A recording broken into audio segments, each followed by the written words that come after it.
Selamat pagi, sahabat Semarati. Jumpa dengan saya, Dr. Jemanda S. Budi, spesialis mata, dokter spesialis mata di Rumah Sakit Umum Semarati, Tabanan. Pada kesempatan kali ini kita akan membahas tentang satu kondisi penyakit pada mata yang kita sebut dengan pterygium.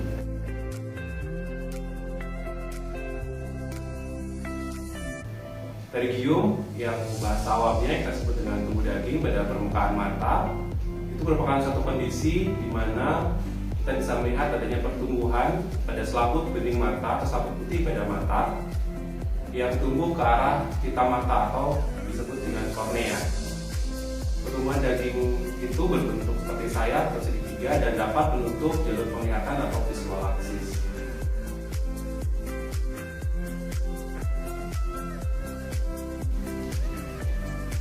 Untuk gejala dapat ditimbulkan dari pterygium itu adalah yang pertama sensasi rasa tidak nyaman, kemudian sensasi seperti adanya benda asing, mata sering berair, sering merah, dan apabila sudah menutup jalur penglihatan atau visual axis dapat menyebabkan penglihatan menjadi buram dan juga dapat menimbulkan terjadinya astigmatisme yang berat karena pertumbuhan dari pterygium atau selaput bening mata tersebut dapat menembus ke dalam kornea.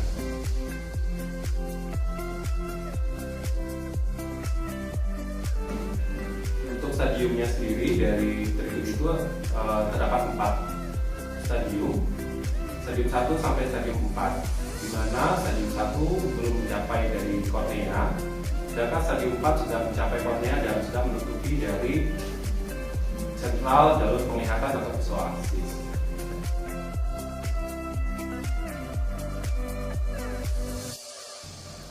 Untuk faktor risikonya sendiri yang pertama itu adalah faktor dari paparan sinar ultraviolet B atau paparan sinar matahari, di mana seperti kita ketahui bahwa negara kita Indonesia berada di jalur khatulistiwa dengan paparan sinar matahari yang sangat banyak.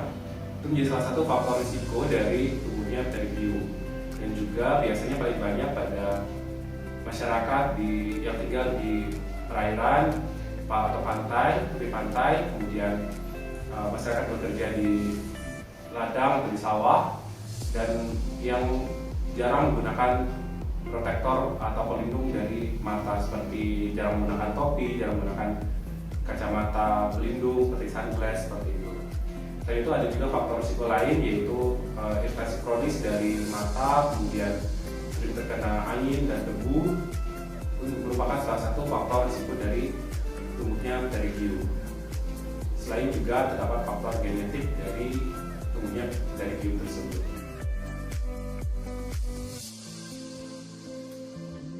Kemudian pada pterygium itu penata laksanaannya adalah dengan yang pertama, pada pasien dengan gejala ringan itu dapat diberikan tetes mata artificial tears atau air mata buatan untuk memberikan rasa nyaman dan rasa sejuk, karena pada stadium awal itu akan memberikan rasa tidak nyaman dan sering perih atau sering merah. Jadi diberikan tetes mata artifisial untuk membantu melembabkan permukaan mata.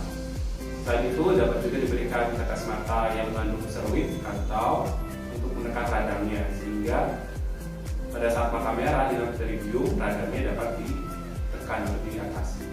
Kemudian pada yang stadium 3 sampai 4 yang sudah mencapai kornea bahkan sampai menutup jalur penglihatan, itu ditangani dengan operasi, yaitu operasinya dengan teknik pterygiumnya kita potong dan kita bersihkan, diangkat dari permukaan kornea.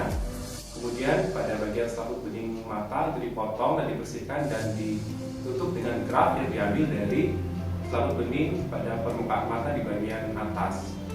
Hal itu bertujuan untuk mencegah kekambuhan atau rekurensi dari pterygium tersebut. Untuk penyembuhannya biasanya setelah operasi itu berangsur-angsur antara 2 sampai 4 minggu.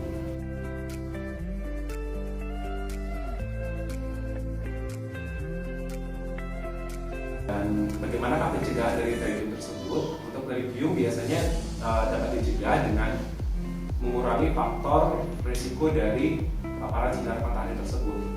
Pada masyarakat yang sering ke ke sawah atau sering ke pantai yang bekerja di daerah tersebut dan juga yang sering beraktivitas di luar ruangan itu dapat menggunakan kacamata pelindung terhadap sinar ultraviolet atau menggunakan sunglass, dan juga dapat menggunakan topi yang lebar ataupun apabila sering bekerja dengan sepeda motor seperti itu harus menggunakan helm dengan kaca yang tertutup.